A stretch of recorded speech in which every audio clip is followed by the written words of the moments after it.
palabra, doctora. Muy buenos días, señor presidente del Consejo, miembros del Consejo, honorable Tribunal de Honor. Muchas gracias por permitirme decir lo que me gustaría hacer por mi país, desde este rol de fiscal general. La primera pregunta que nos hace el Consejo es el rol del Ministerio Público en un Estado social de derecho. Y no es menos importante ver cuál es el papel que le asigna la Constitución Nacional al Ministerio Público, que no es otro sino el de representar a la sociedad ante los órganos jurisdiccionales del Estado. Creemos que, como dice la Constitución en su artículo 9, toda persona tiene que ser protegida en su libertad y seguridad. El Estado social de derecho también es entendido como un Estado que garantiza la educación, la salud, la vivienda digna, el acceso a la justicia y, por definición, está incluido el Estado de Derecho. El Estado de Derecho no es otra cosa que el cumplimiento de la ley. Nadie está por encima de la ley, todos tenemos que respetar la ley y se habla de una primacía constitucional.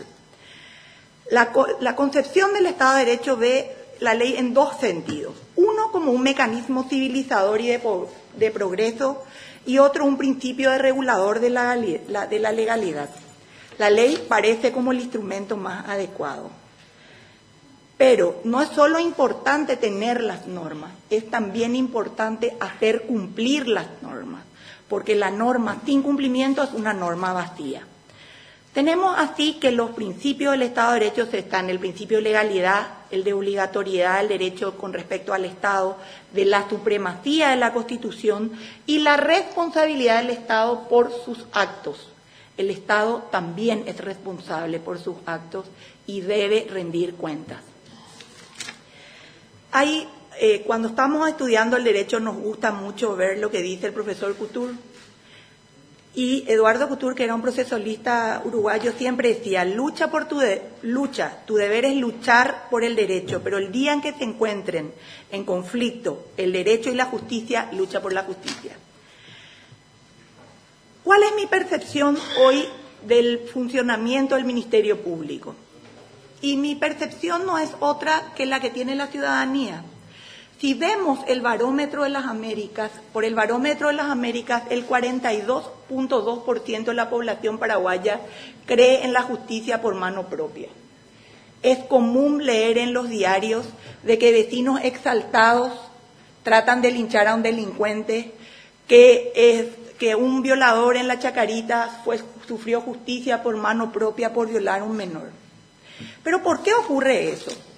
Y yo creo que ocurre eso, o podría ocurrir eso, por las estadísticas que nos brinda la propia Fiscalía General del Estado. En su página web tenemos lo que es la cantidad de causas del 2013 al 2015, no hay datos actuales. Y en esa estadística dice que del 2013 al 2015 se presentaron 134.000 procesos.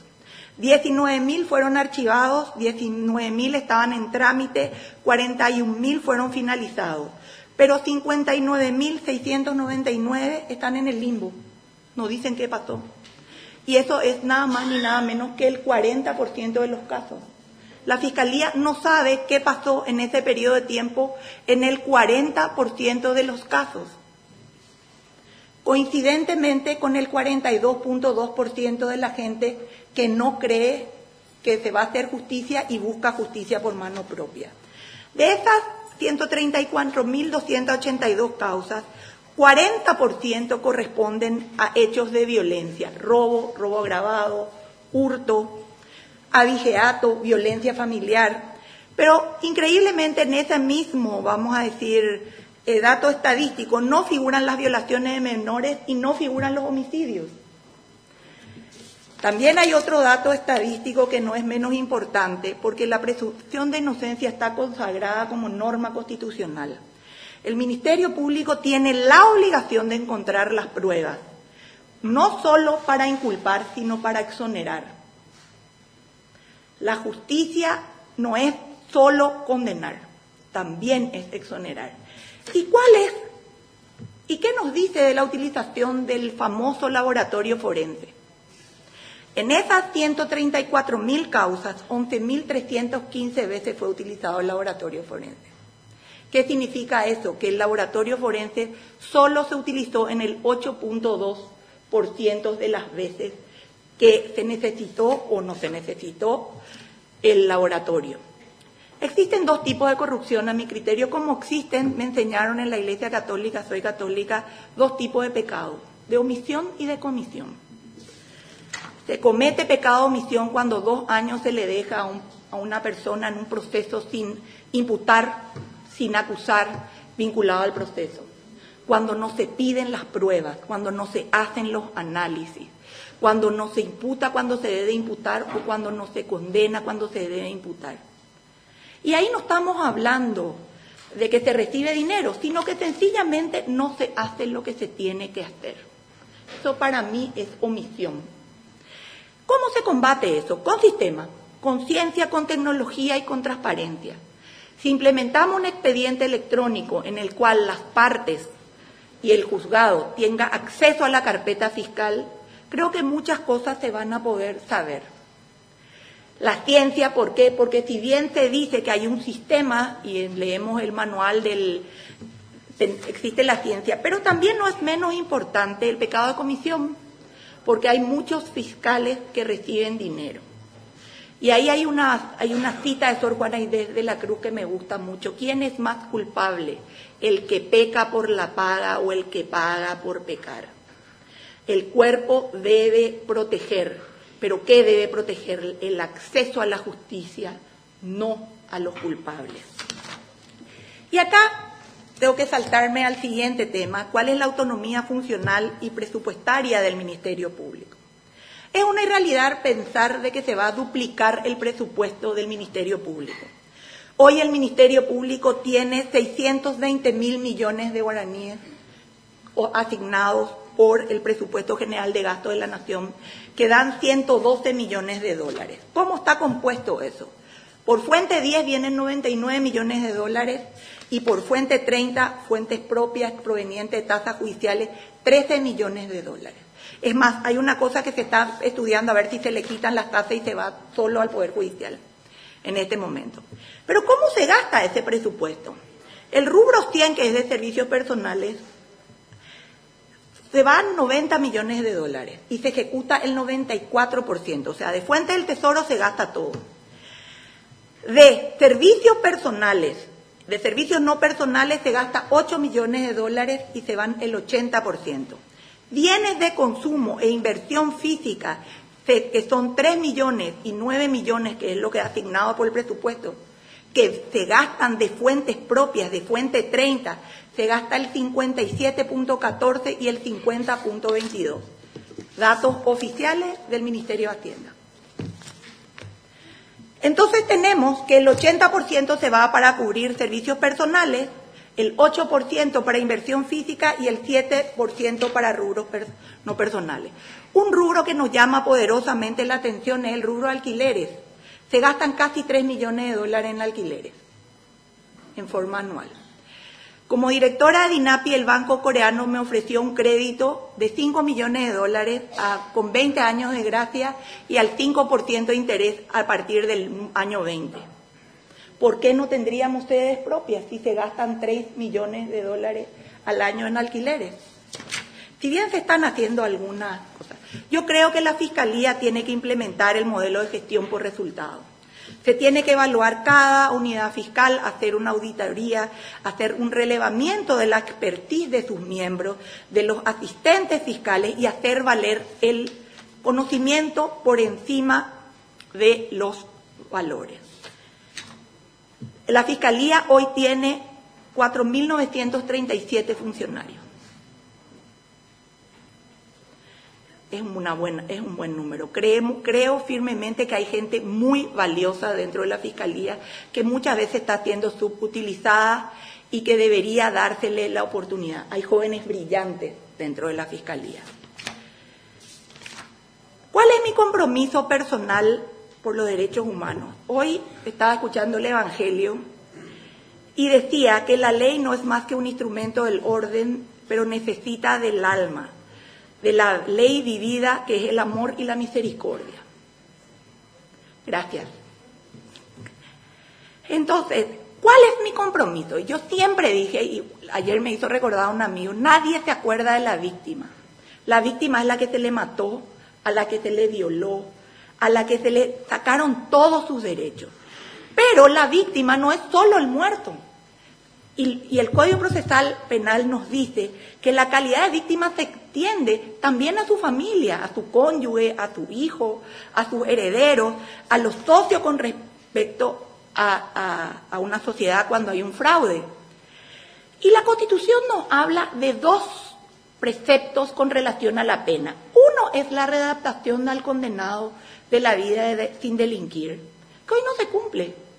Todos sabemos o decimos o pensamos que vos te vas a la cárcel entrando ladrón y saliendo asesino. O sea, la readaptación del delincuente no se cumple. Y al no cumplirse eso, tampoco no se cumple el segundo precepto de la pena, que es la protección a la sociedad. La sociedad debe ser protegida.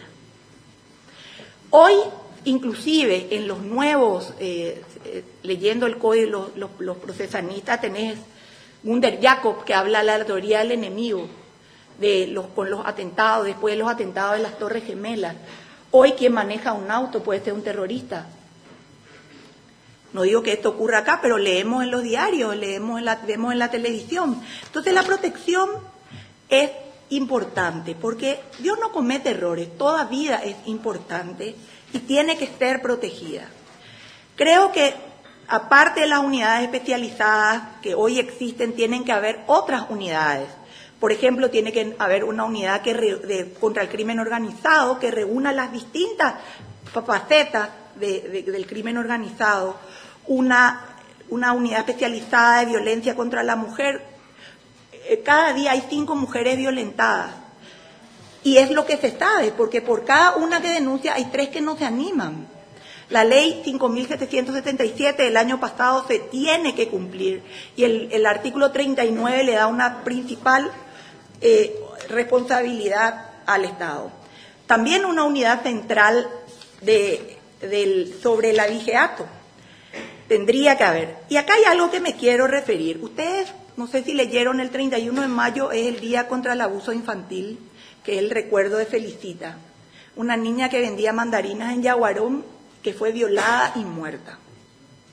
Tenemos miles de Felicitas.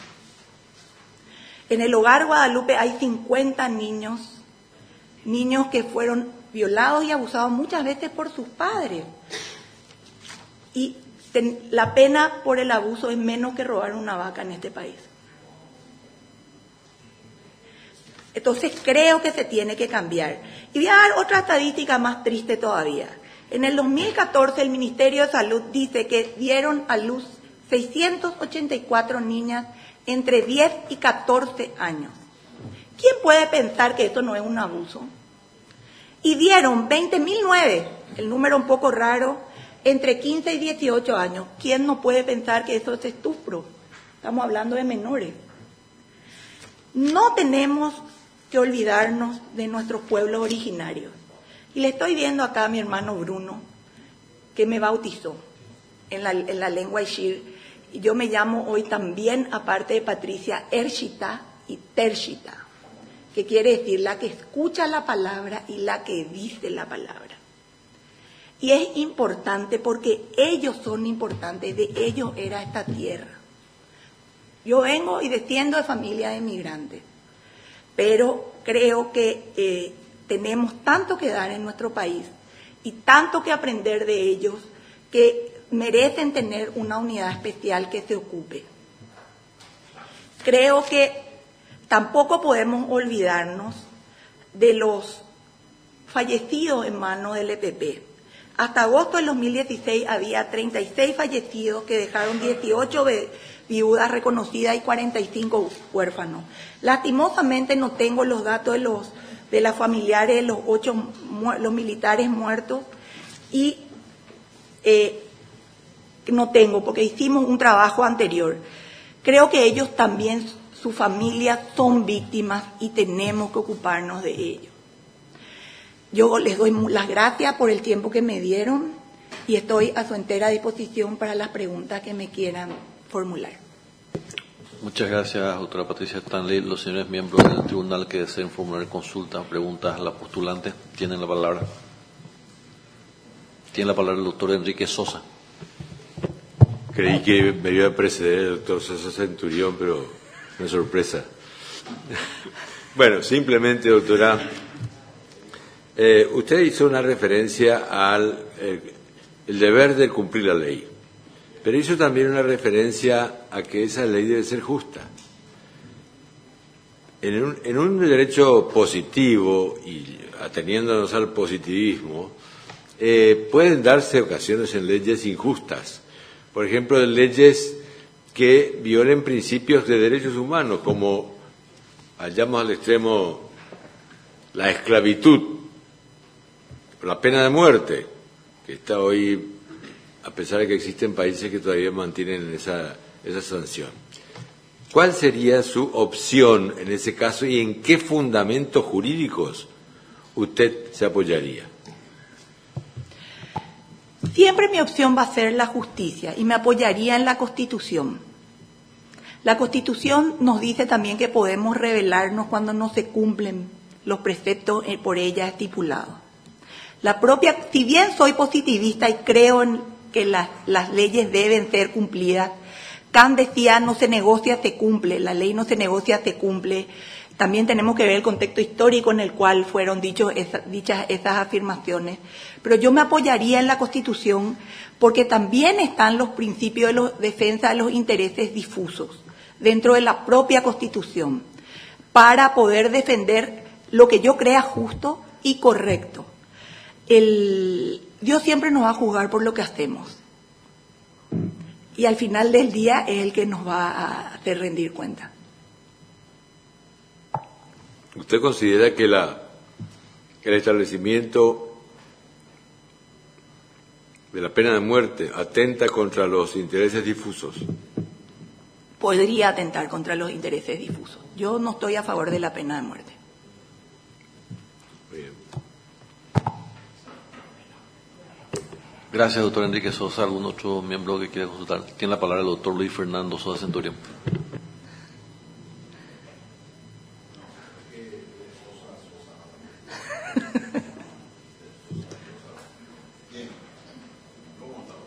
Gracias, buen día.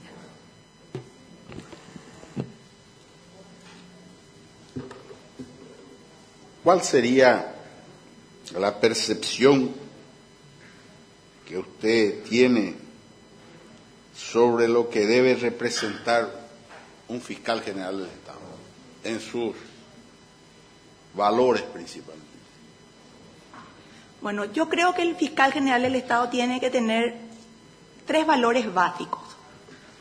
El primero, coraje, porque para cambiar las cosas y no mantenerse en el status quo, uno tiene que tener coraje.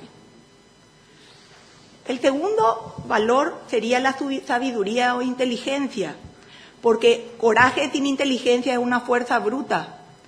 Somos mujeres y hombres de derecho y tenemos que saber que la aplicación de la ley es necesaria. Por lo tanto, se tienen que hacer los cambios, introducir los cambios con inteligencia. Repito, creo en la ciencia. Y también creo que el tercer valor es la humanidad, que también se puede decir como misericordia. O sea, Dios quiere que seamos misericordiosos también y humanos. ¿Por qué? Porque estamos hablando siempre de personas. La víctima, el victimario, el juez, el fiscal es una persona y merece su reconocimiento como tal, y por lo tanto yo creo que el valor es la humanidad también. Pero por sobre todo el coraje. Doctora, tantos corajudos podemos encontrar, tantos sabios también. El que hace caridad sin amor también hace el bien. Pero hay un término que eso hace darle vida a la presencia, a la imagen de lo que debe ser un fiscal general del Estado. Y yo le llamo probidad. ¿Qué usted entiende por ese término? Para mí la probidad es la ética de vida. Es lo que usted o yo hizo con su vida. ¿Cuáles fueron los valores éticos que durante su vida hizo o realizó? La probidad es la conducta reflejada. Es cuál es tu ética en hechos. Como dijo usted, el papel aguanta todo, la palabra también.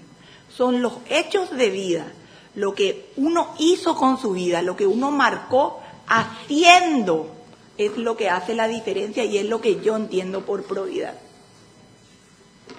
Bien, otra pregunta, porque es uno de los problemas que usted va a confrontar en los hechos.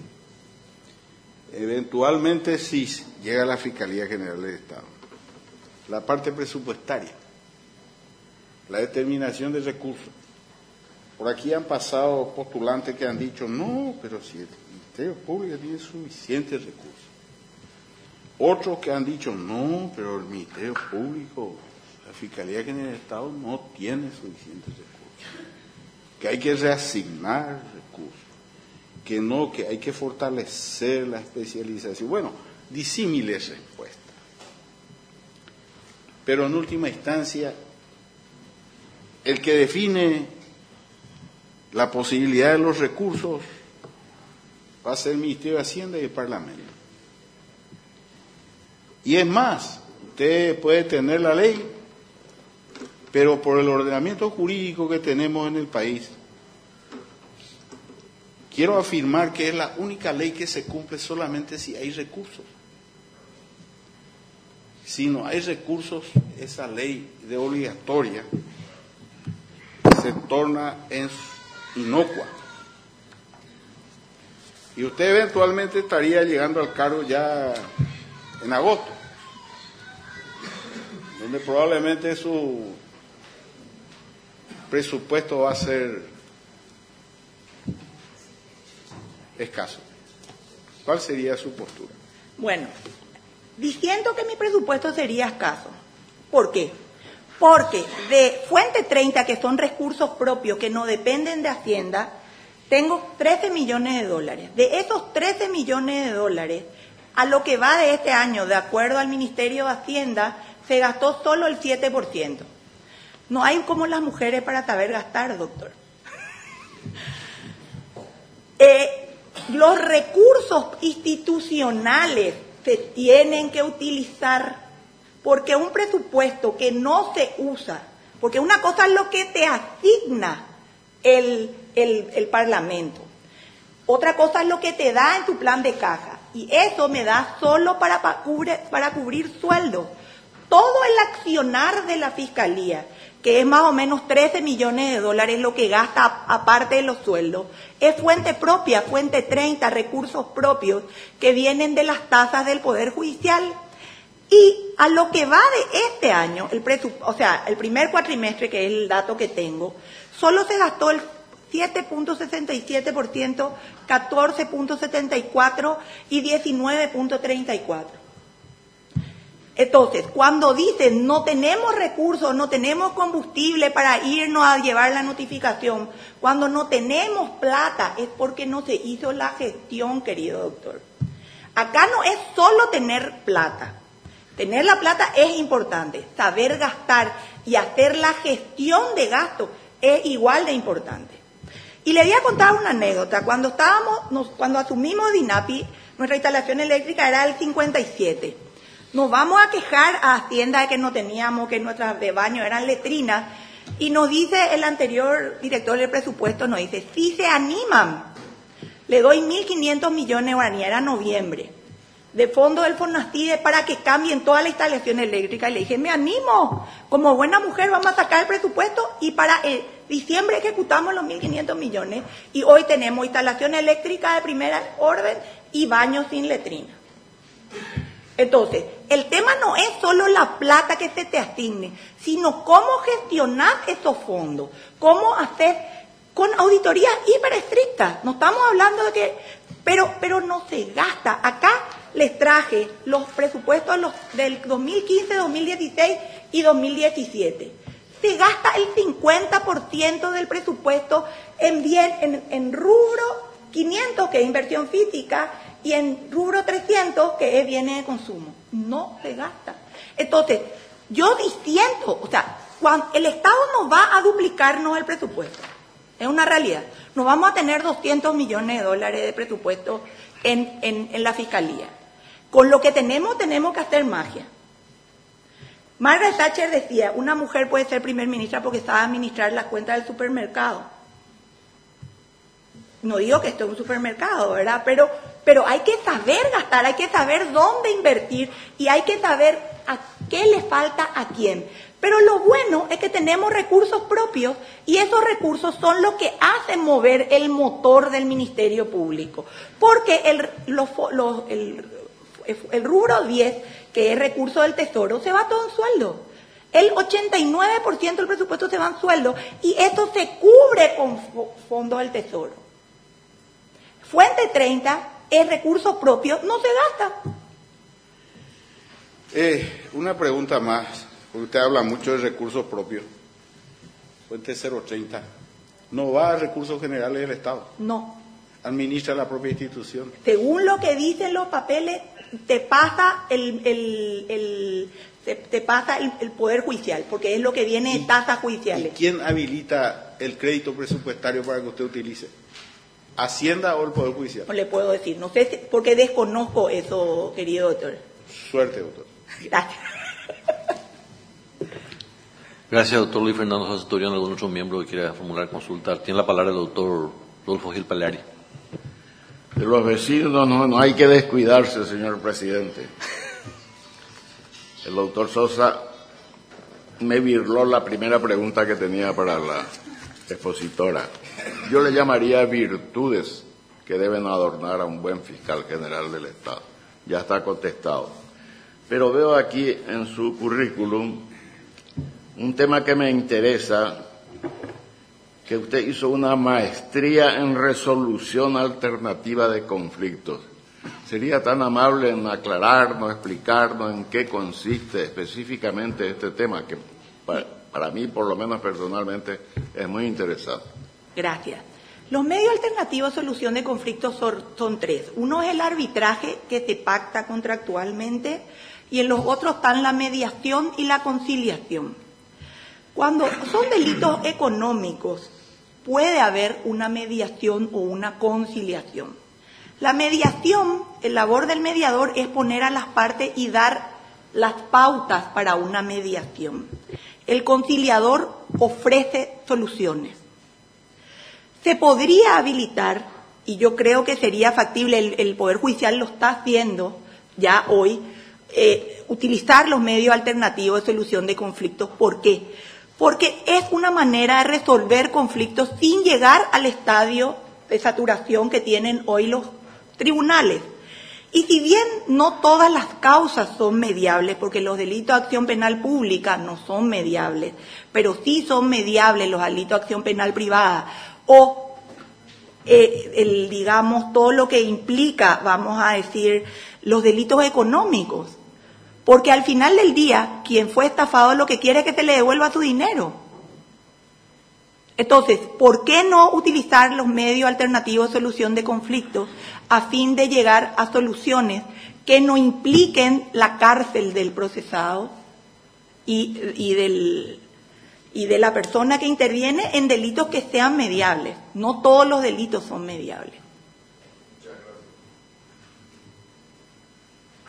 Gracias, doctor Rodolfo Gil Paleari. Tiene la palabra la doctora Amparo Samaniego de Pacielo. Sí, doctora Patricia.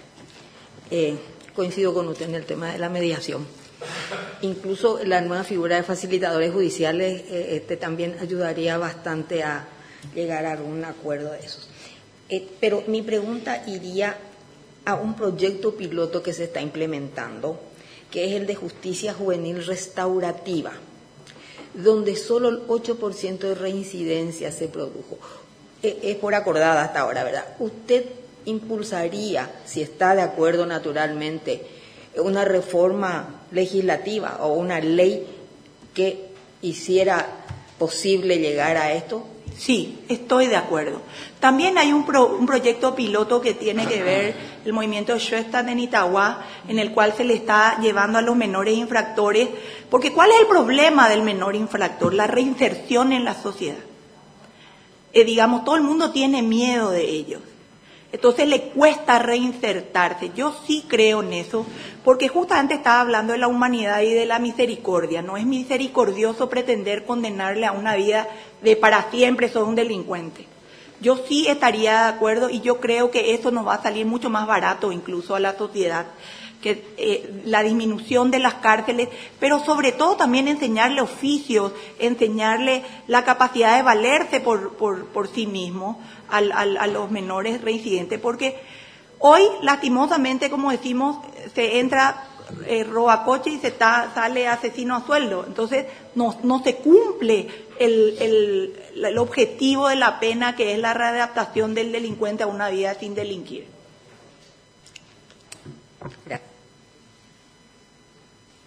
Gracias, doctora Amparo Samaniego. Los señores miembros del Consejo que deseen formular consulta a la postulante. Tiene la palabra el doctor Adrián Salas, coronel. Buen día, doctora. Buen día, doctora. La primera es una consulta en realidad. En su perfil figura miembro del Consejo Directivo del Colegio de Abogados 2011-2013. Presidente y vicepresidente del Colegio de Abogados 2013-2015. ¿De qué gremio hablamos, doctora, o fue un error? No fue un error, se fue un error de transcripción. Yo fui vicepresidenta segunda del Colegio de Abogados antes del 2013, o sea, hasta el 2013, en el cual tuve que renunciar al cargo para poder asumir la dirección de DINAPI. Hay un error en eso. El Colegio de Abogados acá en Asunción, me tocó trabajar, fue presidente el doctor Pacielo en su momento, y yo era la vicepresidenta segunda del Colegio de Abogados. Okay. Hay un error en Gracias. la transcripción. Ahora, la pregunta, usted ocupa un cargo importante que es la dirección de DINAPI. ¿Qué opinión tiene con relación a la prejudicialidad penal? Yo estoy de acuerdo con la prejudicialidad. Yo creo que no todos los casos deben llevarse directamente a la Fiscalía. Yo creo que, por ejemplo, en los casos de evasión impositiva, el Ministerio de Hacienda tiene mejores herramientas para investigar si es que se ha cumplido o no, por ejemplo, las evasiones impositivas. Yo no creo que la primera instancia debería ser el Poder Judicial. Yo creo que se deben agotar las instancias administrativas, y una vez agotadas las instancias administrativas, comprobado fehacientemente de que, ejemplo, hubo evasión impositiva, eso se eleve como pruebas documentales que obviamente el fiscal va a tener que verificar y volver a hacer un repaso de eso, porque si no estaríamos saturando y haciendo que la Fiscalía haga un trabajo que a lo mejor no está en el 100% preparado a realizar. ¿Por qué? Porque es obvio que todo el sistema, vamos a decir, administrativo es de por sí per se complicado. Correcto. La última, de ocupar el cargo de la Fiscalía General del Estado, ¿qué propuesta, 2 o 3 concretamente, que puedas señalarnos, ya sea con relación a los delitos o crímenes, fundamentalmente los crímenes organizados, algunas decisiones, ya sea por algún instructivo, concretamente, doctora? Bueno, primero yo creo en los instructivos. A un crimen organizado tiene que estar un Estado más organizado. Haría instructivos de coordinación tanto con el Ministerio de Hacienda, porque tiene que ver mucho, hay que seguir la frase, siga el dinero, ¿dónde está el dinero? Y ahí se va a saber quién es el criminal. Si uno hace todos los cursos sobre el lavado de dinero, piratería, lo que siempre te dicen es, siga el dinero. Entonces lo que hay que buscar es quién hizo el despacho, quién pagó la factura, quién al final del día pagó los documentos que tienen que hacer. Entonces, una coordinación tanto con el Ministerio de Hacienda, con los bancos, con la policía, instructivo en ese sentido, y sobre todo utilizar la tecnología. Yo creo que la tecnología, así como es amiga de los delincuentes, porque hoy los delitos se cometen muchas veces por Internet, también bien es amiga de la justicia, porque se pueden seguir los IP, se pueden contratar satélites a fin de seguir qué se está haciendo, qué no se está haciendo. Hoy un satélite no es caro, la contratación de un satélite no es caro, y sí creo en los instructivos en ese sentido. De hecho, si pudimos decomisar casi 300 millones de dólares es porque hemos coordinado las acciones con el Ministerio de Aduana, con la Policía y con la Fiscalía. Muchas gracias, doctor Adrián Sala. Tiene la palabra el doctor Carlos Ruiz Cabrera. Buenos días, doctora. Buen día. En este foro se habló mucho con respecto al tema de la corrupción. Fiscales que ingresan con un modesto pasar y posteriormente, en virtud de la prensa, aparentemente su nivel de vida cambia. Usted habló de la omisión y la comisión. Ambos son una circunstancia que podríamos denominarla parte de la corrupción. Con respecto al tema más bien de la comisión, ¿qué usted haría como fiscal general del Estado para procurar erradicar este flagelo, doctora? Gracias por la pregunta. Con respecto a la comisión sería mucho más dura que con otros tipos o delitos de corrupción. ¿Por qué? Porque afectan a la credibilidad del cuerpo.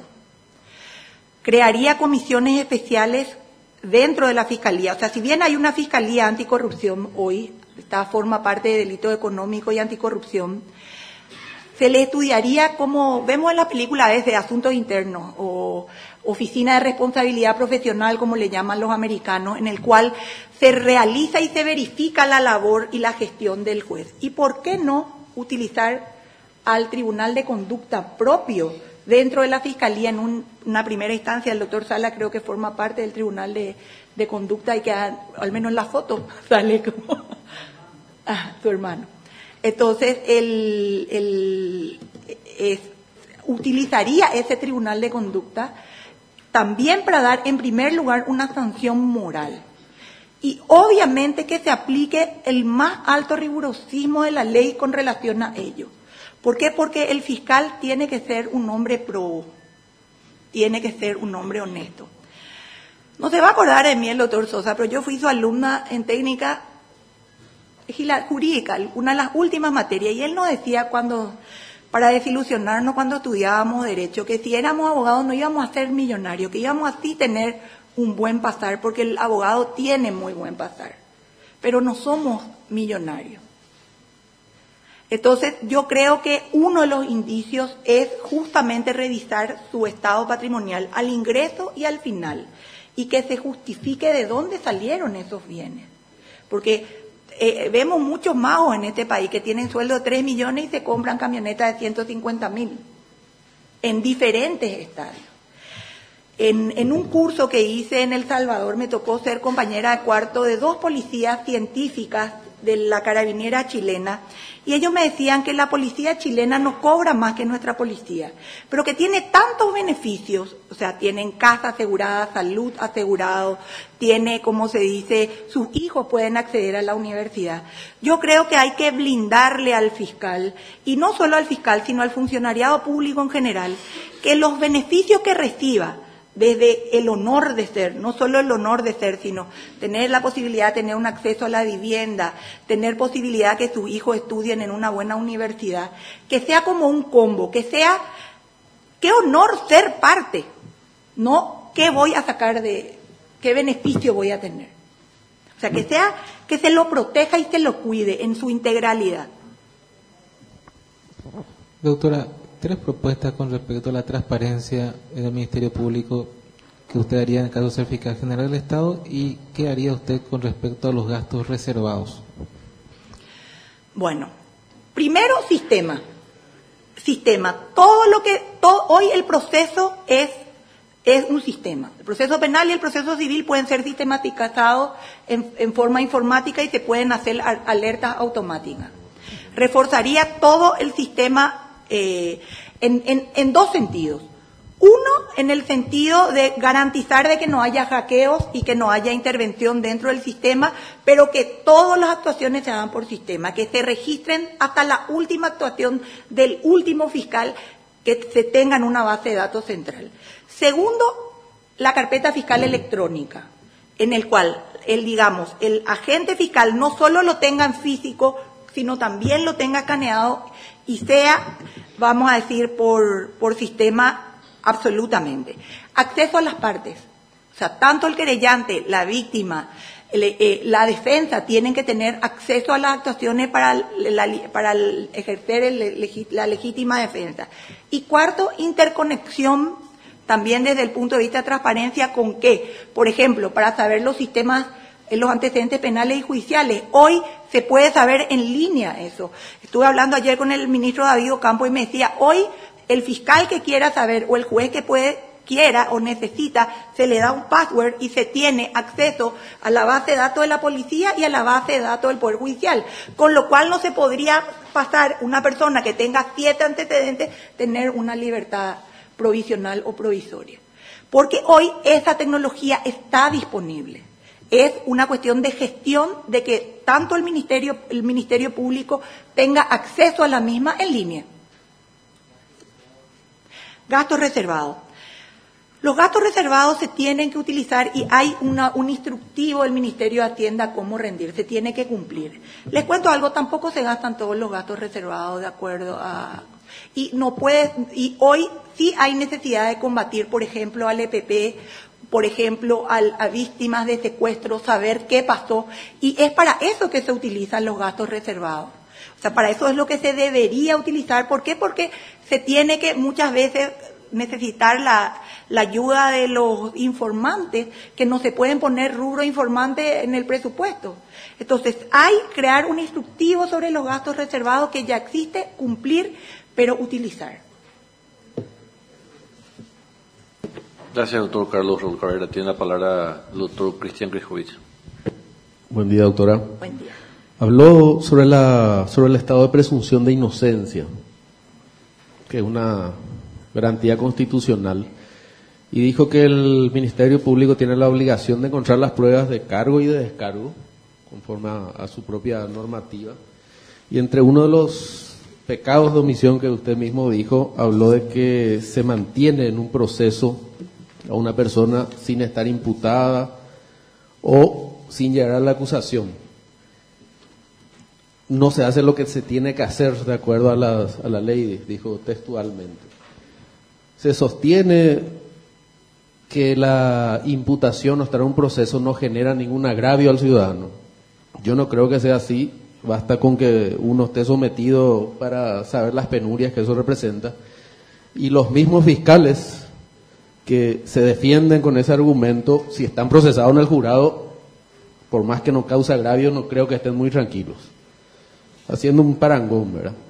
¿Qué gestionarías o qué política asumirías desde la Fiscalía General del Estado para revertir esa sensación de omnipotencia, si podemos decir, de la Fiscalía en algunos procesos sin ninguna prueba?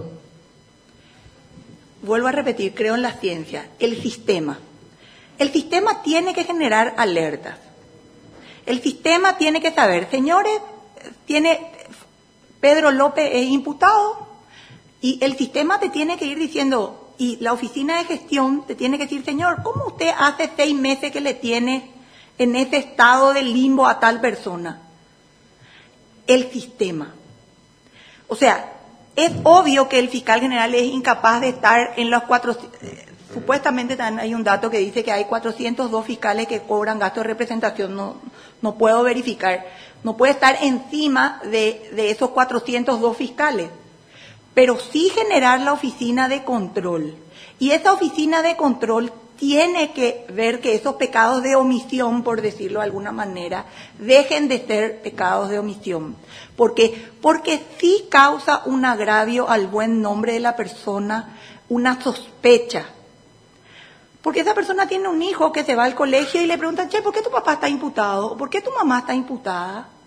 ¿Cómo se le explica a la criatura que no causa agravio? Entonces, yo creo que eso se combate con sistema. Que el sistema genere alarma. Y voy a irme a mi institución. Cuando nosotros llegamos, no se respetaba el orden. no se respetaba el orden de ingreso. En las marcas es muy importante el primero en el tiempo, primero en el derecho. ¿Qué pasaba? No se respetaban las prioridades y hoy el propio sistema no te permite cargar el 100 si no cargaste los 99. Como el proceso penal está sistematizado, o sea, ¿por qué? Por un código procesal en el cual se pueden establecer instructivos. No se le puede tener, a no ser que haya una prueba pendiente, vamos a poner, estamos pendientes de la prueba de ADN, a una persona sin edie dentro de un proceso.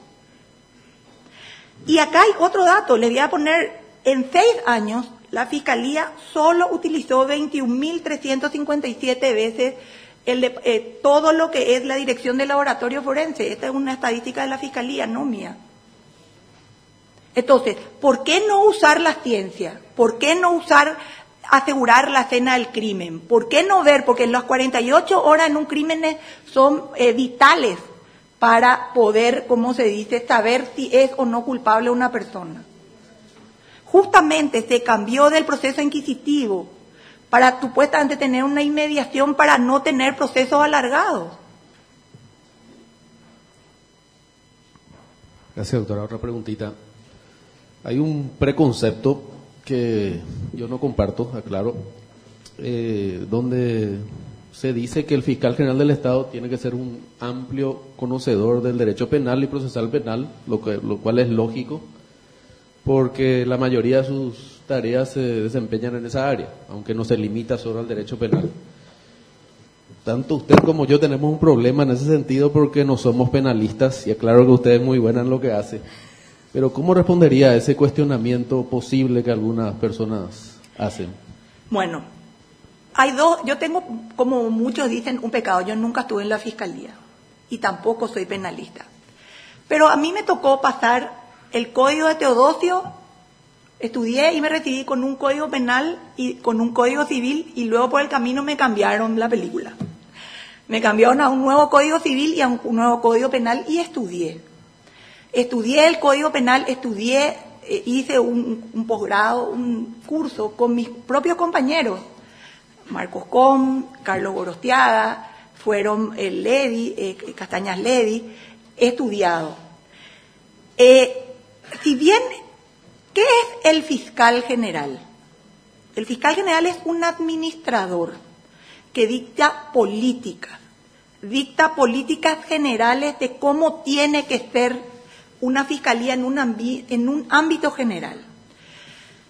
Yo les puedo decir hoy cuál es la teoría de la pena, le leí a Roxin, le estuve leyendo a Gunther Jacobs para ver las nuevas doctrinas que hablan la teoría del enemigo, que es algo nuevo que surge después de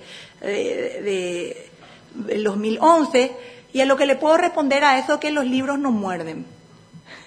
Los libros no muerden y lo que no sé voy a preguntar, porque también tengo la suficiente humildad para saber que no voy a saber todo.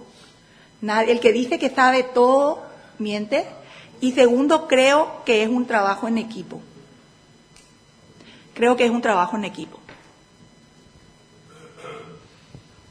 Gracias, doctora, muy bien. Otra preguntita. Habló del EPP y de crear una unidad especializada en derechos indígenas. ¿Cómo compaginaría las distintas culturas indígenas que tenemos en nuestro país en una sola unidad? Y con respecto al EPP, ayer un ciudadano común en una cena me decía que no se le ve más a los fiscales en la persecución al EPP, como era en la primera etapa, en los secuestros, donde estaba ahí el fiscal La Torre, estaban todos puestos al pie del cañón. Esa ausencia de la fiscalía, ¿cómo revertir? No sé si nos les llamó la atención, pero yo estuve coordinando un grupo del Poder Ejecutivo en el cual se reunían la Policía, el Ministerio del Interior, el Ministerio de Defensa, la CENAT. Nos reuníamos en mi oficina para generar un protocolo de asistencia a las víctimas. Mi presencia va a ser activa. Mi presencia va a ser donde están las víctimas. Y vuelvo a repetir, creo en la ciencia. Hoy tener un satélite no es algo caro. Hoy podemos Tener un satélite en el aire cuesta $2 millones solo para el Estado paraguayo, y hay dos tipos de satélites, uno que quita fotos permanentes y filma en movimiento, y otro que va haciendo rotando cada 24 horas.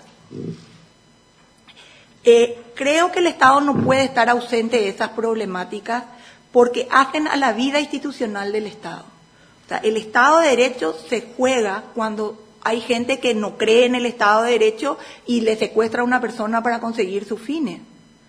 Entonces, y ojo, vuelvo a repetir, la víctima no es solo el secuestrado, es la esposa el secuestrado, es el padre el secuestrado. Hay que dar una protección especial y hoy hay una ley, la 4083/2011 de protección a víctimas. Yo no sé si ustedes se acuerdan de esa señora Eusebia Maí, la tía de Coco Bernal, que le pusieron una bomba y le hicieron volar por el cuello la cabeza delante de sus hijos. ¿Qué protección tienen hoy esos niños que vieron morir de esa forma a su madre? ¿Quién más va a testificar o dar un indicio de dónde están si ese va a ser el futuro que me toca como testigo?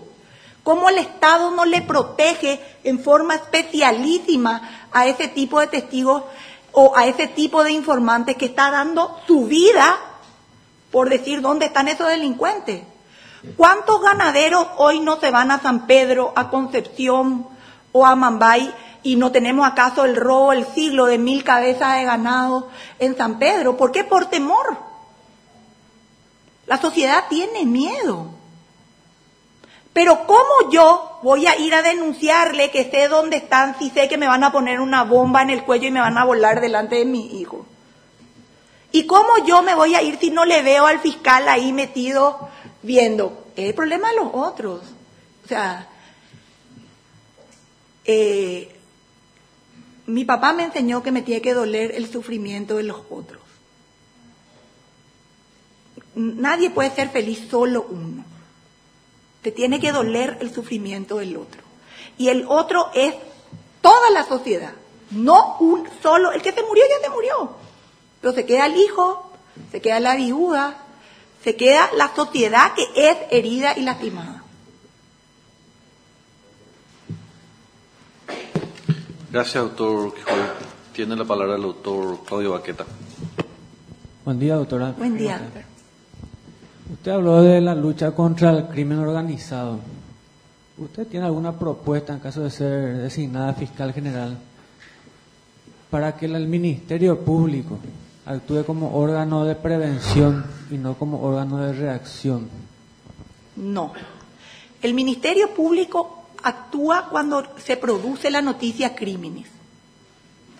A partir de que se ocurre la noticia criminis es el accionar del Ministerio Público. El Ministerio Público se tiene que apoyar y de acuerdo al artículo 65, si mal no me acuerdo, del Código Procesal Penal, establece que el Ministerio Público tiene que hacer una labor de coordinación entre la Policía Nacional, la Policía Judicial, que no fue implementada, que son las que tienen que hacer y tienen que tener el deber de prevención. El fiscal actúa al momento que ocurre la noticia criminis. Es ahí donde el fiscal se involucra para buscar las pruebas, que inculpen o que exoneren a la persona, no antes. O sea, yo no creo que la Fiscalía, y no tendría la propuesta de que la Fiscalía se involucre a investigar. Para eso están los órganos que la Constitución establece, como es la policía, que son los encargados de investigar los hechos delictuales y tienen la labor preventiva. Gracias, doctor Claudio Baqueta. Le voy a formular preguntas, doctora, que me llegaron. Para formularlas, le recuerdo o le comento que tengo varias, así que le pido brevedad, por favor, en sus respuestas. Ningún problema. ¿Por qué es importante que el fiscal general del Estado tenga coraje? Porque cuando uno se enfrenta al crimen organizado, al EPP y al propio, a gente que tiene mucho poder económico, si no tiene coraje no puede hacer su labor.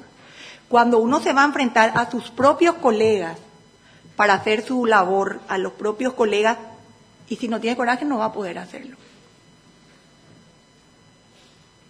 Gracias, doctora. La siguiente. A su criterio, ¿cuál es el principal valor que debe poseer el fiscal general del Estado? Vuelvo a repetir, coraje, sabiduría y humanidad o misericordia, si quiere decirlo, esos tres valores.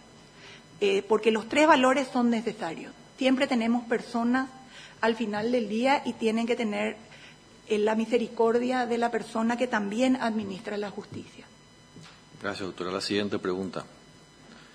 Usted mencionó que en caso de existir controversia entre la ley y la justicia, usted hará prevalecer la justicia. ¿Cómo va a compaginar esto con el principio de legalidad que rige en el derecho penal? En primer lugar, no voy a salirme un ápice del principio de legalidad, pero el propio principio de legalidad y la propia Constitución busca y tiene mecanismos en los cuales uno puede hacer prevalecer la justicia sin salirse de la ley. Primero la ley. Gracias, doctora. La siguiente pregunta. ¿Cómo encararía el problema de la impunidad de los delincuentes de guantes blancos, altos funcionarios públicos, ministros, empresarios y narcotraficantes? Vuelvo a repetir, con sistema.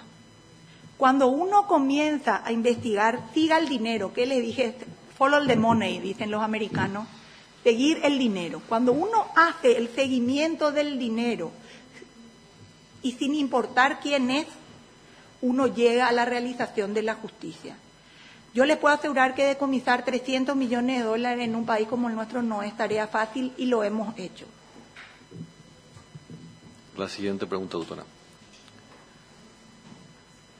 Los abogados agentes de propiedad industrial denuncian que existe morosidad en la expedición de títulos de marcas en más de 12.000 expedientes tramitados bajo su administración.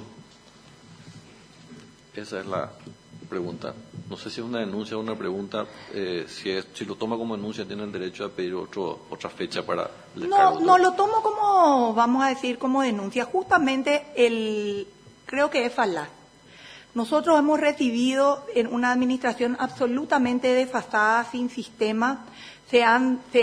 Estamos recibiendo un promedio de 25.000 expedientes por año, o sea, lo que va de nuestra administración se han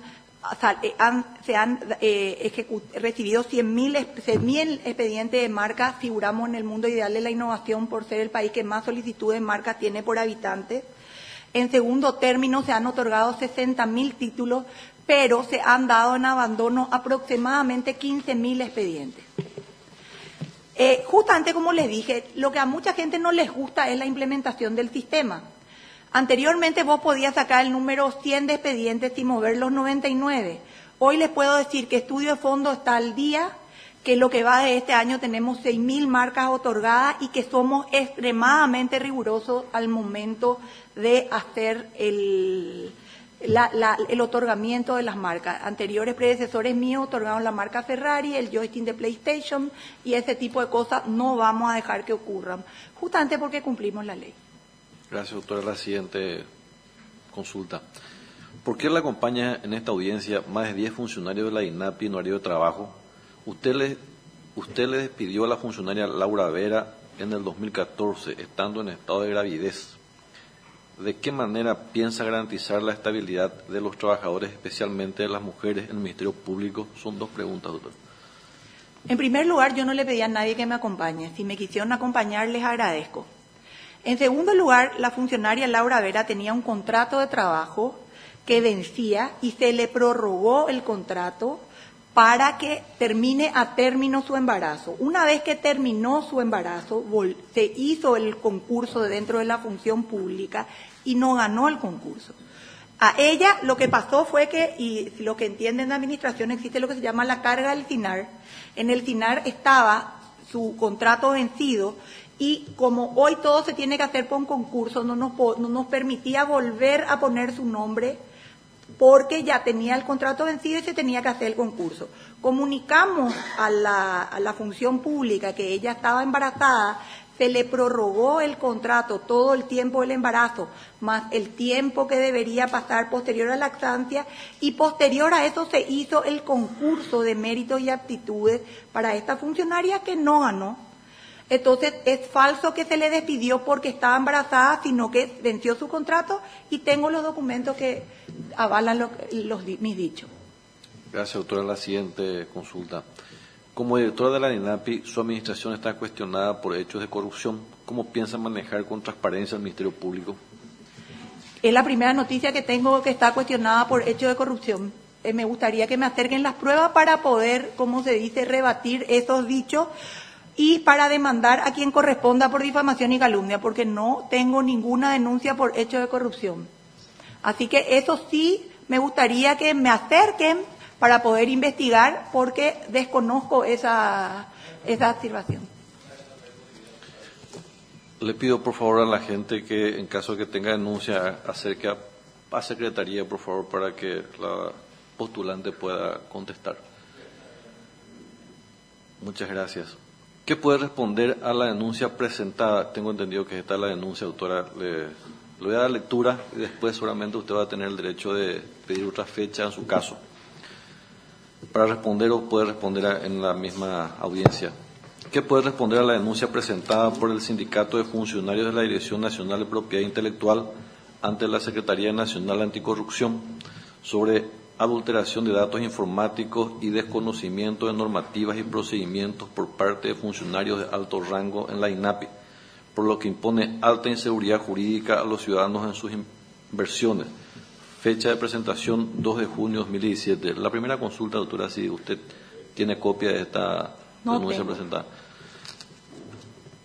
Es la primera noticia que tengo. Muy bien.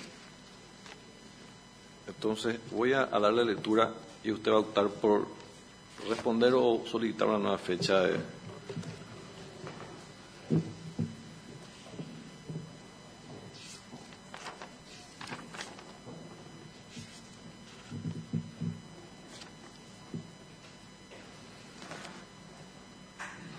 Es una copia de una denuncia presentada ante la ministra Secretaría Nacional Anticorrupción.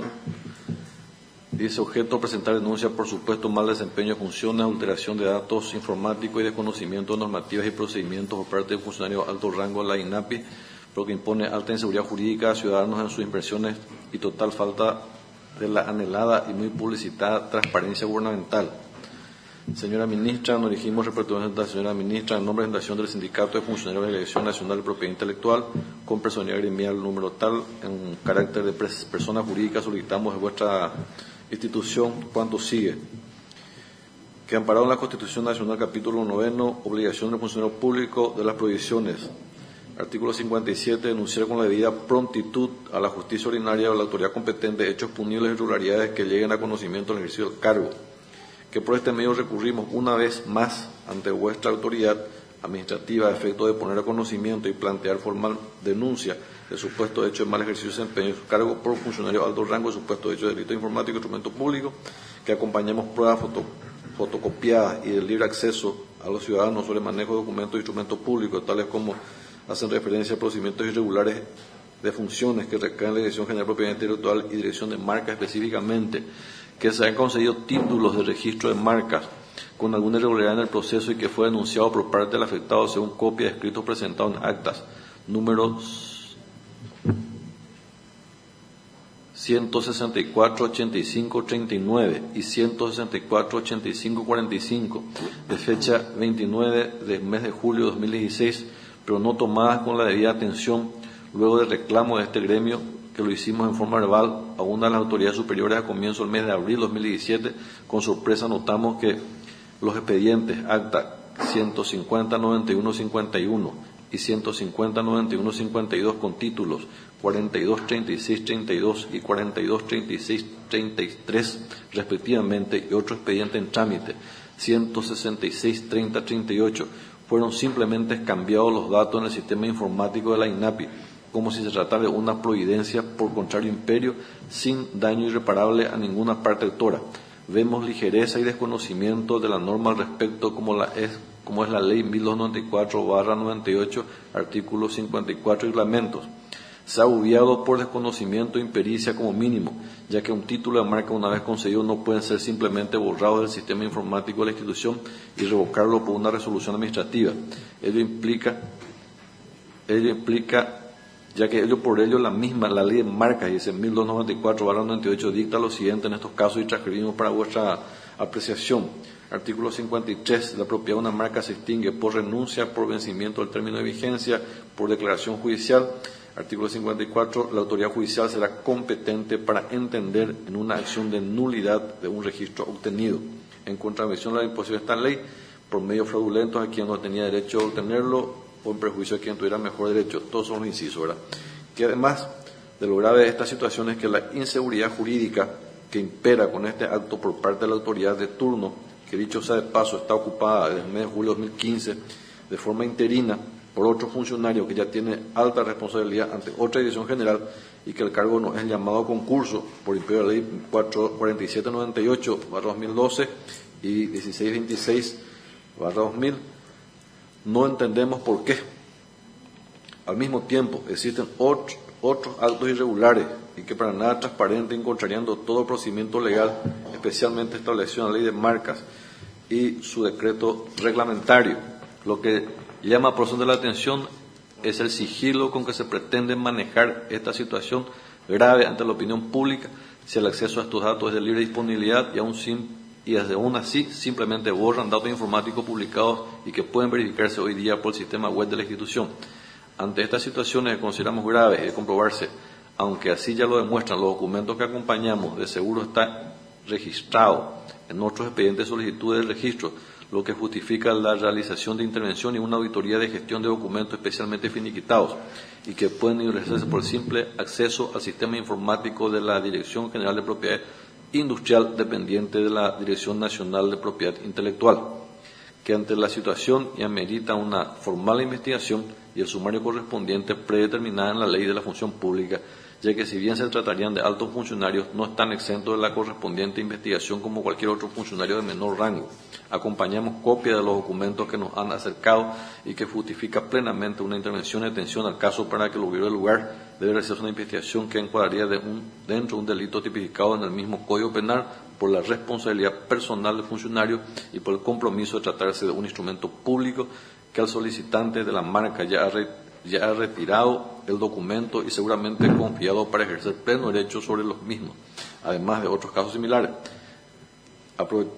Esperando dar correspondiente atención a la denuncia de hechos irregulares graves y que analizamos poner conocimiento del Ministerio Público, le solicitamos respetuosamente intervención, señora Auditora General de la Presidencia de la República. Aprovechamos la ocasión para saludarle con todo respeto y en tiempo solicitarle una vez más la atención y respuesta a esta y otras denuncias anteriores realizadas por la ley dentro del imperio de la Ley de Transparencia que el Gobierno ha impulsado, concretando para bien la República, y tiene la firma de los denunciantes. Bueno, en primer lugar, no manejo yo los números de expedientes porque yo no firmo los títulos de concesión de marca. La ley de creación de DINAPI me excluye a mí del proceso de concesión. La intervención como directora ocurre una vez que llega al Tribunal de Cuentas, en el cual yo puedo verificar o no la legalidad o no de la concesión de esos títulos como un freno o como un reaseguro.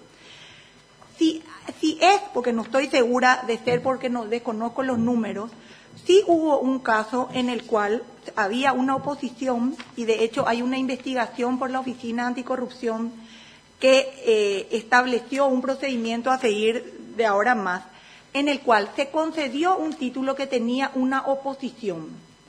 El funcionario que tenía que entregar ese título, que es el de publicaciones, hoy sacamos un instructivo en el cual la oposición tiene que estar acompañando el título y no ir a estudio de fondo. Ese expediente sí fue a estudio de fondo y sí se concedió el título.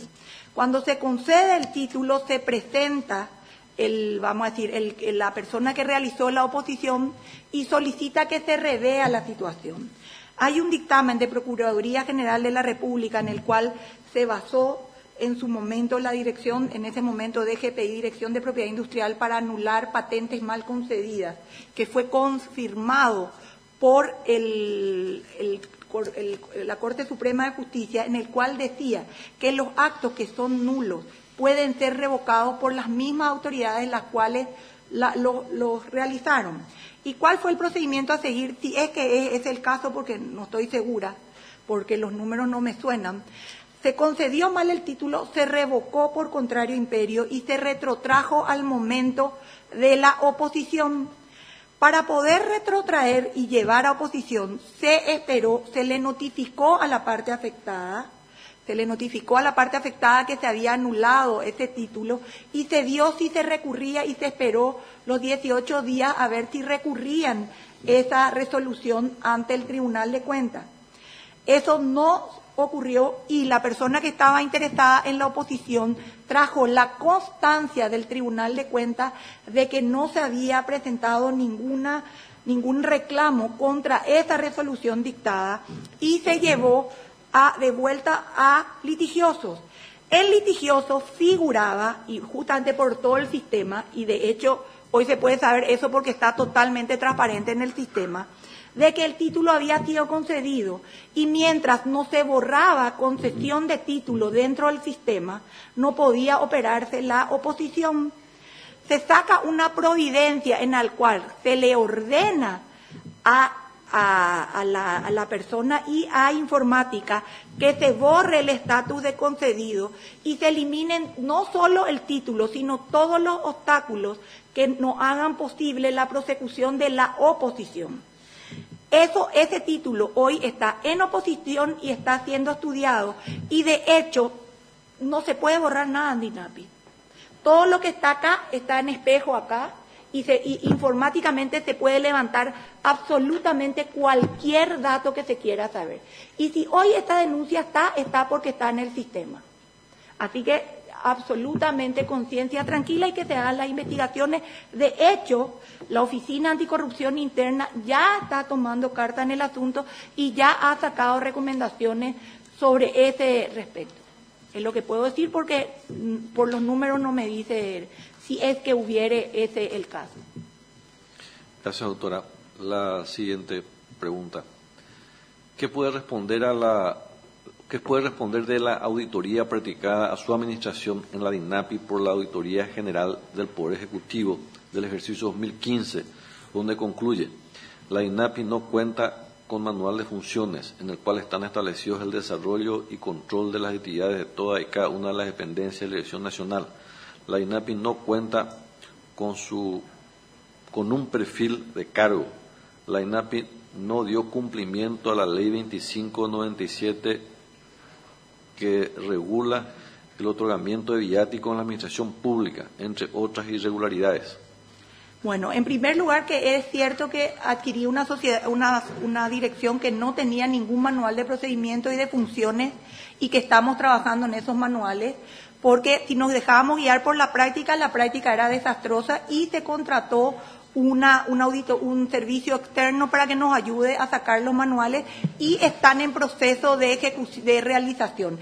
Y tampoco es tan cierto porque tenemos distintos procedimientos que estamos sacando en la medida que vamos avanzando. No existían, es una institución que nace en el 2014, por ende era muy difícil tener ya y contar con manuales. Con relación al tema de viáticos, sí hubo un funcionario que no rindió los viáticos cuando tenía que corresponder y se sacó un instructivo en ese respecto y se le amonestó al funcionario, lo cual es absolutamente cierto. Las personas que reciben viáticos tienen la obligación de, en el lapso de 10 días, rendir cuenta de eso. No se hizo en el plazo que debería hacer y el funcionario recibió una sanción. Gracias, doctora. La siguiente pregunta. En la INAPI se han otorgado registros de marcas reconocidas a terceras personas ajenas a los verdaderos titulares internacionales, obligando a los titulares mundiales a tener que comprar sus propias marcas en Paraguay, o bien donar o abonar licencias de uso, Ejemplos: Forever 21, Babsa, Ferrari, BB, Heller, Funko, Arnold, Lady Lease, que son marcas reconocidas que fueron registradas por particulares. ¿Qué puede decir al respecto? Que es una absoluta irregularidad y que justamente si tardamos hoy en obtener los títulos, en otorgar los títulos, es porque verificamos quién es la persona titular real de esos cosas. Esa es una herencia nefasta que recibimos y de hecho Si revisamos la auditoría efectuada por el señor Walter Bogarín durante el gobierno del señor presidente Lugo, hizo una denuncia a la Fiscalía de que ese funcionario, porque hay un director en particular que fue el que otorgó todo eso, le denunció a la Fiscalía y hasta hoy día la Fiscalía no ha accionado con relación a ese funcionario. Así que es lastimosamente cierto, nosotros hoy cuidamos que eso no vuelva a ocurrir y somos muy cuidadosos en el otorgamiento del título para adelante. Gracias, doctora. La siguiente pregunta. En la ENAPI se ha otorgado registros de marcas muy similares o limitados, como el caso de la Leclosique, siendo que la marca Classic se hallaba registrada para cigarrillos con mucha anticipación. ¿Puede usted aclarar tal situación? No podría decirlo porque yo no estoy en el proceso de concesión de marcas. A mí, por ley, estoy excluida y cuando llegue al Tribunal de Cuentas voy a tener conocimiento a cabalidad de eso porque estoy excluida del proceso de concesión de marcas. La siguiente pregunta. Bajo su dirección se han realizado sesiones de marcas con documentos apócrifos, como el caso de marca Apostala, cedida mediante un simple contrato privado protocolizado, siendo que la ley de marcas claramente establece que deben realizarse por escritura pública. ¿Hay causas penales abiertas al respecto? ¿Podría usted aclarar tales hechos? Sí, es absolutamente cierto. La funcionaria, que es la funcionaria actos jurídicos, realizó eso, por el cual está siendo investigada y está en proceso de sumario. Al enterarnos de esa situación, se revocó por contrario imperio, el director de propiedad industrial revocó eso y sí hay causas abiertas, no solo acá en Asunción, sino también en el interior del país. Lastimosamente, sí eso ocurrió y mostró una debilidad interna, porque la Dirección de Asuntos Jurídicos era una sola la persona que realizaba la inscripción sin tener una persona por encima que controlara. Cuando se realizó la denuncia se verificó que eso era irregular porque es absolutamente cierto de que te tiene que hacer por escritura pública, no se hizo y esa funcionaria hoy fue apartada de esa dirección y está en un proceso de investigación para un posible sumario. La siguiente pregunta, doctora. Bajo su dirección se han conseguido títulos de protección de diseños que forman parte del acervo cultural, como el caso de dibujos característicos del arpa paraguaya. ¿Puede usted dar detalles y aclarar tal irregularidad? Bajo mi dirección no fue la dirección anterior y cuando nosotros recibimos del Tribunal de Cuentas una comunicación en el cual la persona que había pedido la nulidad de ese registro de dibujo de modelo industrial había abandonado había caducado, abandonado el expediente por el cual nos decía y nos informaba que proseguía la causa y que estaba plenamente vigente ese registro. Ese título no fue otorgado durante nuestra administración, sino durante la administración anterior, y sí hay conflictos con los arpistas que vienen a visitarnos y de hecho hemos venido en numerosas oportunidades acá en la Cámara de Diputados a explicar esa situación. Hoy estamos trabajando en dos cosas, en un catálogo de lo que son los diseños tradicionales, para evitar que eso se vuelva a ocurrir, porque hoy, digamos, no existe una base de datos en la cual la directora de diseño industrial le pueda recurrir para saber si no está o no inscrito, y lo que hace es que se tenga que publicar ese diseño y las partes oponerse o no trayendo pruebas. Y también ahí sí hay una deficiencia, antes que me pregunten, en el sistema de publicación, porque las publicaciones se hacen en flash empresarial o en pasquines, que son una hoja, con lo cual no se cumple el objeto de la publicidad para que la gente pueda oponerse a los registros reales. Gracias, doctora. La siguiente. Ante la denuncia formulada por el Sindicato de Funcionarios de su institución por mal desempeño y adulteración de datos, ¿puedo usted demostrar su inocencia? Absolutamente. Y primero, yo no soy la que otorgo los títulos y nosotros estamos haciendo las investigaciones que consideramos pertinentes y de hecho, si uno revisa el expediente, en el expediente está absolutamente todo y puede ser revisado por el Tribunal de Cuentas, por la Corte Suprema de Justicia y por quien corresponda. Gracias, doctora. La siguiente pregunta.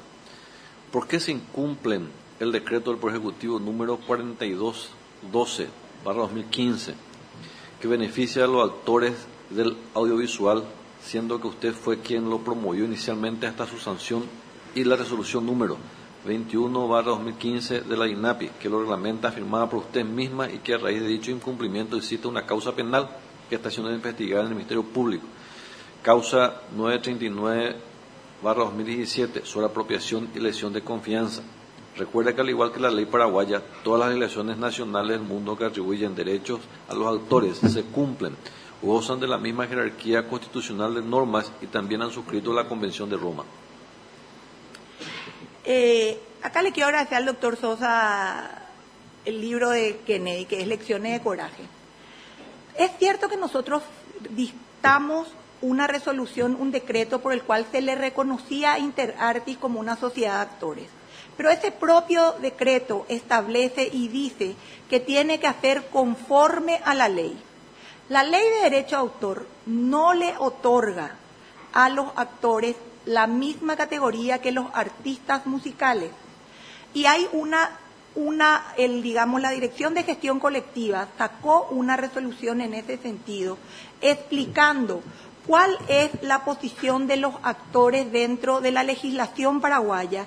Y justamente la Convención de Roma, en la cual Paraguay es país signatario, en su artículo 19, los excluye a texto expreso, refiriéndose a los artistas e intérpretes musicales, a los músicos.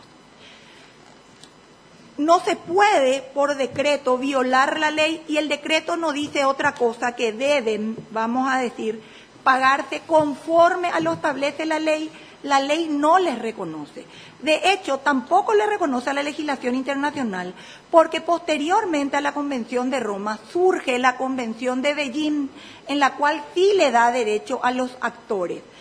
Paraguay no forma parte de la Convención de Beijing y a la fecha, digamos, ese juicio de apropiación sería en contra de AIE, artistas, intérpretes, ejecutantes, por el hecho de ser ellos los que administran esos fondos que provienen de lo que se llama copia privada. Y aquí también hay algo que hay que entender en materia de gestión colectiva. Las personas, ya sea autores, artistas o productores, cobran cuando se visualiza, cuando se ejecuta su obra. Si las obras, y hago una pregunta al auditorio, ¿cuántas películas nacionales tienen ustedes en sus celulares? ¿Cuántas películas nacionales o documentales nacionales ven ustedes en televisión? ¿Cuántas películas nacionales se pasan o se pueden pasar en un pendrive? Por lo tanto, si nadie tiene esas obras, que yo no diga que no son valiosas, no pueden cobrar. De hecho, el reparto en materia de ejecución hoy en APA se hace por la cantidad de tocadas. El autor cobra por la cantidad de veces que sonó su música. Entonces, también el actor cobraría en forma proporcional las veces que fue exhibida su película. Entonces, hoy Paraguay no forma parte de Beijing, por lo tanto, hoy, de acuerdo a un dictamen que arrojó la Dirección de Gestión Colectiva, no le corresponde el pago a los actores. Y por más que hagan denuncias ante la Fiscalía, denuncias o manifestaciones en frente de DINAPI o manden videos difamatorios, nosotros no vamos a cambiar de posición mientras Paraguay no sea parte de Beijing. Yo creo que eso justamente forma parte de plantarse cuando uno cree que tiene derecho y cuando la ley le ampara. Las manifestaciones populares no me amedrentan. Gracias, doctora. La siguiente pregunta. En jefaturas claves de la INAPI, nombró a sus ayudantes de cátedra con nulo conocimiento y práctica en materia de propiedad intelectual. ¿Cómo manejaría este tipo de cuestiones si asume como fiscal general del Estado? Para comenzar, no es mi ayudante de cátedra, es profesor auxiliar de la Facultad de Derecho en integración en el turno mañana. No es mi auxiliar de cátedra. Y yo creo que los profesores de Derecho tienen igual posibilidad de combatir en cualquier cargo público que tienen. O sea, no es, aclaro, mi auxiliar de cátedra, sino es otro profesor de integración del turno mañana. Y conozco su capacidad intelectual. Tenía en ese momento un curso en integración en Europa y justamente me parecía una persona idónea para entender con asuntos del tamaño que después le tocó asimilar. Gracias, doctora. La siguiente pregunta. Usted se jacta desde la Dirección Nacional de Propiedad Intelectual, DINAPI, de impulsar estrategias y asumir compromisos internacionales en materia de propiedad intelectual que beneficien a los artistas de nuestro país. Sin embargo, hace caso omiso al pedido de los autores de adoptar el Tratado Internacional de Beijing, China, año 2012. ¿Cómo podría explicar esta inacción? Justamente por todos los problemas que tenemos hoy en la gestión colectiva que estamos dando paso a paso. Si ustedes saben, y creo que una de las denuncias que tengo de defenderme es por la intervención a APA. Se ha hecho la auditoría de gestión a 3 entidades de gestión colectiva. Comenzar a tener más problemas sin haber arreglado siquiera lo que tenemos hoy me parece una irresponsabilidad por parte del Estado. O sea, hoy tendríamos que corregir lo que está mal y generar direcciones fuertes que puedan hacer y tener los mecanismos de control que nunca fueron accionados antes. Por lo tanto, no nos hemos adherido a Beijing, tampoco pero sí estamos haciendo cuáles serían las consecuencias de Beijing, y lo que va del transcurso de este año vamos a tener un seminario organizado por la OMPI para ver si nos conviene o no nos conviene Beijing. Porque si uno hace un análisis comparativo de los países que se adhirieron a Beijing, Estados Unidos no está en Beijing, Argentina está viendo su estudio, Brasil no está en Beijing, China, que es donde se hizo, no está en Beijing, India, que es un país productor de películas, no está en Beijing. Entonces habría que hablar también con los productores a ver si Beijing es conveniente o no. O sea, no solo desde el punto de vista de los actores se tiene que ver, sino también desde el punto de vista de la producción nacional de cine. Entonces, todavía no tenemos un estudio acabado si Beijing va a ser o no conveniente para nuestro país, para no ser un tratado más de la cual nos adherimos sin saber plenamente a qué nos hacemos responsables. Gracias, doctora. La siguiente, recuerdo que tenemos varias todavía, así que le pido por favor brevedad. ¿Qué política implementaría para la modernización en el ámbito jurídico? Esa es la pregunta. Perdón, no entendí la... Yo tampoco, pero le voy a volver a leer. ¿Qué política implementaría para la modernización en el ámbito jurídico? Bueno, para mí los sistemas informáticos, creo que durante toda mi exposición hablé de que todo, tanto el proceso civil como el proceso penal está sistematizado, así que creo en la ciencia. Gracias, doctora. La siguiente. ¿Cómo modernizará el sistema de atención al Ministerio Público? Vuelvo a repetir, creando sistemas informáticos y sistemas de control de gestión. Me reafirmo lo anteriormente. Gracias, doctora. La siguiente pregunta. ¿Cómo piensa controlar las fiscalías barriales distribuidas por todo el país? Vuelvo a repetir, con sistemas. La única posibilidad. ¿Qué planes de acción tomará en cuanto a la redactación del condenado para adaptarlo a la sociedad? En primer lugar, esto no es algo que le corresponde en forma exclusiva al Ministerio Público, le corresponde en forma compartida al Poder Judicial, al Ministerio de Justicia y también a otros organismos del Estado. Yo le traería al Sistema Nacional de Promoción Profesional para implementar oficios dentro de la cárcel, por ejemplo, para que estas personas adquieran un oficio estando adentro. También hablaría con el Ministerio de Educación, porque hay muchos de ellos que no han terminado el colegio, entonces me gustaría que terminen el colegio y que puedan seguir una carrera. O sea, creo que es una labor no del Ministerio Público en forma exclusiva, sino justamente una labor de coordinación y articulación entre todos los ciudadanos. Gracias, doctora. La siguiente pregunta. ¿Cómo actuaría ante las presiones políticas? Como he accionado siempre, con la justicia. Y yo les quiero comentar un detalle. Cuando asumí recibía como 20 canastas todos los años y hoy recibo una de mi marido. Muy bien. La siguiente pregunta, doctora. ¿Cómo piensa paliar las deficiencias presupuestarias del Ministerio Público? Justamente, no sé si hoy no puedo decir que hay o no deficiencias, porque no sé cómo se gastan los fondos. Lo que yo veo que hay un poco aprovechamiento de recursos propios, el 50%, que es lo que dice acá. Los números son fríos, yo no tengo hoy acceso más que a lo que se publica en la página web del Ministerio de Hacienda, pero tenemos hoy, a lo que va de hoy, solamente el 7.67% utilizado del presupuesto asignado en materia de inversión física, así que tendría que conocer en detalle cuáles son los gastos. La siguiente pregunta, doctora. ¿Cómo piensa incentivar a los asistentes fiscales, que muchas veces son el pilar de las unidades fiscales y muchos de ellos se encuentran marginados? justamente haciendo un relevamiento de quiénes son esos asistentes fiscales y cuál es su expertise. Yo creo que, y voy a poner un ejemplo, en México la Dirección de Asuntos Litigiosos tiene una sola directora y tiene 700 relatores. Entonces, un fiscal puede tener varios relatores y sobre todo que hoy me dijeron, no sé si es cierto, aclaro, pero la leyenda urbana es que hoy se le manda a diferentes zonas del país si sos soltero o casado. Entonces, si sos soltero te mandan a Pedro Juan y si sos casado te dejan en Asunción sin mirar el expertise de la gente. Yo creo que hay que reutilizar, hay gente muy valiosa dentro de los asistentes que tienen maestrías, doctorados, y por qué deberían estar en San Pedro o cualquier otro lado pudiendo estar utilizando el expertise para el cual se prepararon en fiscalías especializadas en la cual a lo mejor son necesarias. Gracias, doctora. La siguiente pregunta. ¿Podría mencionar algunos planes estratégicos a seguir para mejorar el Ministerio Público? 3.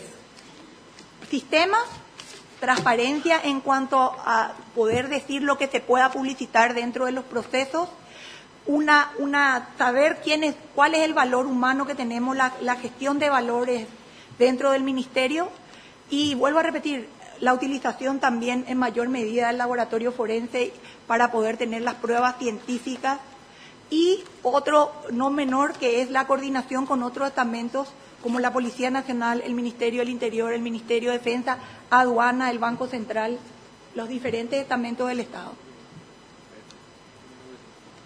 Gracias, doctora. Doctora, le voy a dar lectura a algunas publicaciones que hacen referencia a su persona. Si usted considera importante unirse a documentos, recuerdo que puede solicitar la postergación de la respuesta para otra fecha, o de lo contrario puede responder en este mismo acto. La primera hace referencia a una supuesta irregularidad de designaciones en la Dirección de Propiedad Intelectual. Esta publicación data del 2013, dice: la Dirección Nacional de Propiedad Intelectual, creada por ley en el 2012, no integra sus cuadros y cuenta con funcionarios de alto rango sin designaciones legales. Además, la titular de la entidad, abogada Patricia Stanley, uno de los más cuestionados es el fiscal Héctor Balmaceda, director general de Observancia, quien años atrás fue procesado por coima. Esta publicación es del 2013, cuando yo asumo en el 23 de agosto, el 7 de septiembre tuve la primera huelga, con lo cual se levantó ese tema. El doctor Balmaceda entró por concurso público de oposición, fue seleccionado por un tribunal en el cual estaba integrado también por el sector privado, porque estaban los representantes de la UIP, estaba el Ministerio Público, estaba también el representante del ministro de Industria y Comercio, y ganó en un concurso. Sus cuestionamientos para mí no fueron válidos y fueron respondidos en su momento en el año 2013. Otra que hace referencia a una publicación 2014, denuncia maltratos de titular de INAPI, funcionario de la Dirección Nacional de Propiedad Intelectual, denunciaron que son maltratados y amenazados por su titular, Patricia Stanley. Además, revela que la misma nombró socios comerciales en varios cargos. Después se desarrolla la... Bueno, les quiero comentar este caso justamente en la víctima. Nosotros tenemos lastimosamente un exfuncionario que hoy es condenado a 14 años de cárcel por abuso a un menor. Nuestra oficina tiene dos partes, una, vamos a decir, la sede central y derecho de autor. Cuando me voy a derecho de autor encuentro un atado en pleno horario de trabajo. Pregunto de qué es el atado y me dijeron que es para juntar fondos para Baesquen, que estaba procesado y no tenía cómo pagar sus abogados. Ellos me dijeron que violaba la presunción de inocencia. Yo le llamé al asesor jurídico, que hasta hoy es el doctor Ángel Peralta, le pedí que se lea la imputación fiscal en el cual constaba la forma en que fue abusado ese menor. Y luego le pregunté al director de Recursos Humanos si los funcionarios pidieron permiso para utilizar su horario de trabajo en las instalaciones. Y también le pregunté en ese momento al director de recursos si es que habían solicitado el permiso para utilizar sus instalaciones. Y les dije que me daba mucha vergüenza, y si eso es maltratar, lo volvería a hacer, de que se pongan del lado del victimario y no de la víctima. Que En horario de trabajo se cumple la ley, que a partir de la tarde, si quieren quitar a Hitler, es su problema. Pero que en horario de trabajo no se va a hacer juntar fondos para que ningún abusador, porque hoy puedo decir con todas las letras, fue condenado a 14 años de cárcel por abuso a menores, se le junte fondos. Y si me van a denunciar por maltrato por eso, pues que me denuncien, porque no voy a dejar ni en el Ministerio Público, ni en ningún lugar donde me toque estar, de que se abusen libremente menores y que nosotros juntemos plata para pagar al abogado. Lo único que faltaba. Gracias, doctora. La siguiente hace referencia a una denuncia en relación a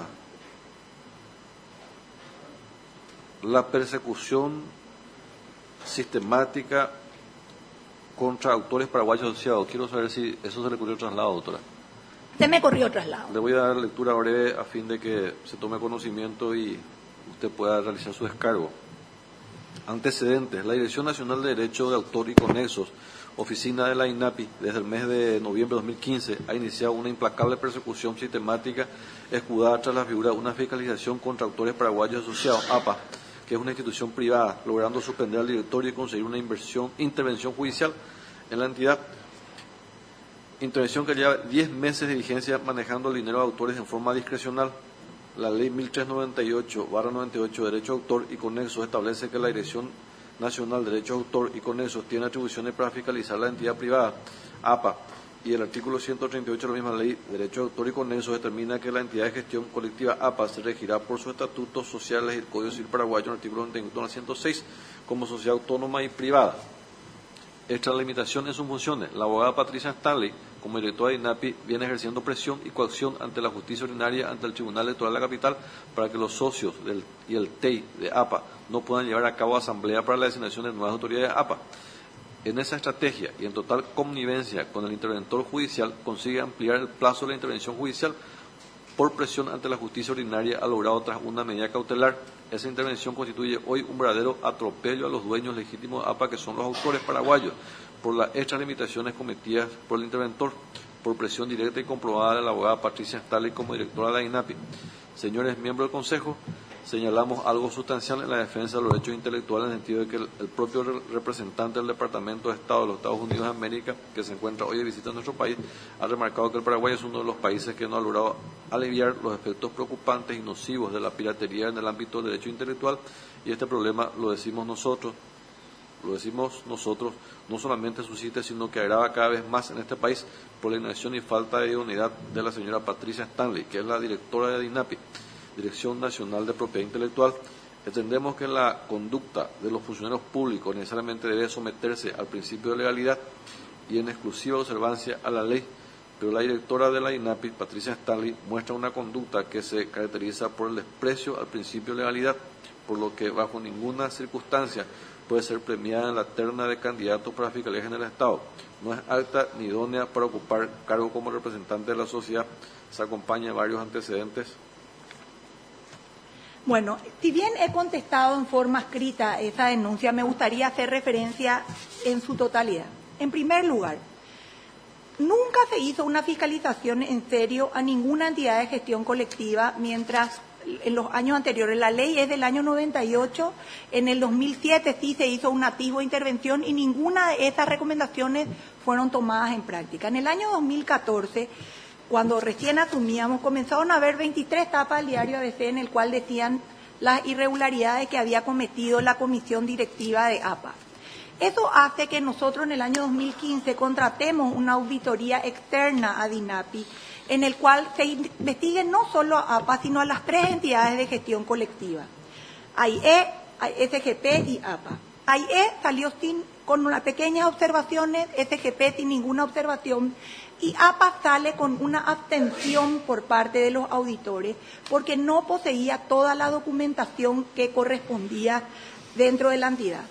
Eso hace que el director de gestión colectiva solicite se active el mecanismo de investigación que tiene DINAPI y la dirección de observancia comienza un proceso de investigación en el cual se denuncian varias irregularidades. Una de ellas, el tema del reparto discrecional del dinero y de que no había una correlación entre lo que se cobraba y lo que se distribuía. O, por ejemplo, que un cobrador cobraba 3 millones de guaraníes y depositaba 100.000 guaraníes en la cuenta de APA. Otro ejemplo, que se cobró de Tigo, de la empresa Tigo, $500.000 y el tesorero se fue a cobrar en ventanilla esa plata sin haber hecho el depósito correspondiente en los bancos. Eso hace que se inicie un sumario, se le dé una sanción administrativa y dentro de las documentaciones que obran ahí hay la sentencia del juez instructor, en el caso de APA, el señor Leopoldo López, en el cual le suspende a APA en sus funciones como entidad de gestión colectiva, atribución que está establecida en la ley.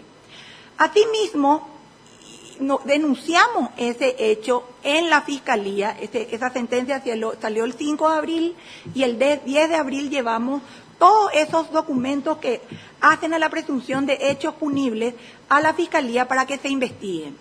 Eso hoy tiene a las 2 comisiones directivas de APA, la que fue electa hace poco, en el 2014, y a la anterior imputada. Hay más de 20 personas imputadas, 13 en la última imputación. Interín, los socios solicitaron una medida cautelar que es de la intervención judicial, Patrick y Altamirano y otros, y esos socios de APA obtuvieron el nombramiento de un interventor judicial que es el señor Librado Sánchez. A la par que, vamos a decir, el señor Librado Sánchez realiza la intervención judicial, DINAPI, a través de la unidad de gestión colectiva, siguió haciendo la fiscalización y hasta hoy día ese interventor judicial nos remite a nosotros la documentación de cómo se está haciendo el reparto.